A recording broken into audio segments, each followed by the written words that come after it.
एक समय की बात है, बघेलखंड नाम का एक गांव था और उस गांव में रामू नाम का एक लड़का रहता था। और उस गांव के पास में एक बहुत बड़ा जंगल था। उस जंगल में अलग अलग प्रकार के जानवर रहते थे और उस जंगल में श्यामू नाम का एक हाथी रहता था। रामू और श्यामू की जोड़ी बहुत ही अच्छी थी और उन दोनों का दोस्ती जो था बहुत ही करीबी था। और एक दिन जंगल में रामू और श्यामू दोनों आपस में खेल रहे थे।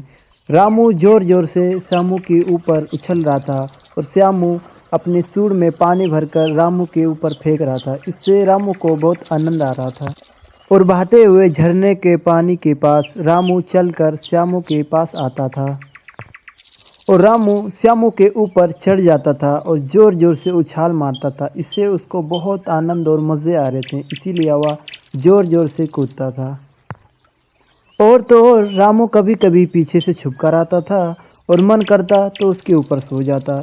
इससे उसको बहुत मीठी सी नींद आती थी और काफ़ी समय मौज मस्ती करने के बाद वो दोनों आपस पर घर आते थे। और कभी कभी उस बघेलखंड के सेठ और उसका बेटा रामू और श्यामू के साथ उस जंगल में आकर कभी कभी अपना समय बिता लिया करते थे।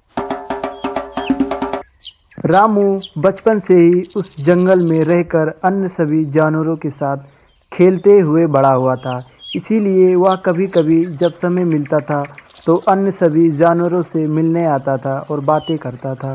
ढेर सारे अन्य जैसे जानवर थे, हिरन, बाघ, मोर और उसका दोस्त हाथी। ऐसे लोगों से आता था, मिलता था और ढेर सारी बातें करता था।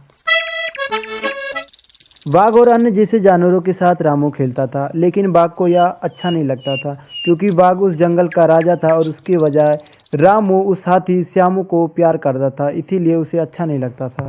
एक दिन रामू और श्यामू दोनों आपस में बहुत मगन थे। यह देखकर बाघ को बहुत गुस्सा आया और उसने मन में ठान लिया कि ना रहेगा बांस और ना बजेगी बांसुरी, मैं उसको कल ही जान से मार दूंगा, इससे वो मुझसे प्यार करने लगेगा। और अगले दिन रामू श्यामू से मिलने के लिए उस जंगल में गया तो उसे वहाँ वो मिला नहीं। यह देखकर वह बहुत चिंता में पड़ गया, इसीलिए वहाँ ना मिलने की वजह से रामू श्यामू को ढूंढने के लिए गांव की ओर निकल गया। रामू गांव में पहुंचने के बाद वहां पर उसने एक पंचायत बुलाई और पंचायत में उसने सभी अन्य जानवरों से पूछा कि मेरा श्यामू 2 दिन से दिखाई नहीं दे रहा है। और अन्य सभी गांव वालों से भी पूछा, लेकिन कुछ पता नहीं चला।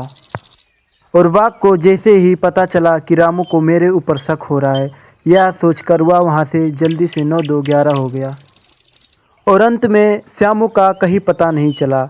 यह सोचकर रामू ने अपना दम उसी जगह पर तोड़ दिया और यह देखकर गांव वाले उसे बहुत हैरान हो गए। और इस प्रकार रामू और श्यामू की दोस्ती अधूरी रह गई उस बाघ की वजह से। तो दोस्तों, इस कहानी से हमें यही सीख मिलती है कि हमें किसी दूसरे को देखकर जलन नहीं करना चाहिए, उन्हें खुश रहने दो और उन्हें जीने दो।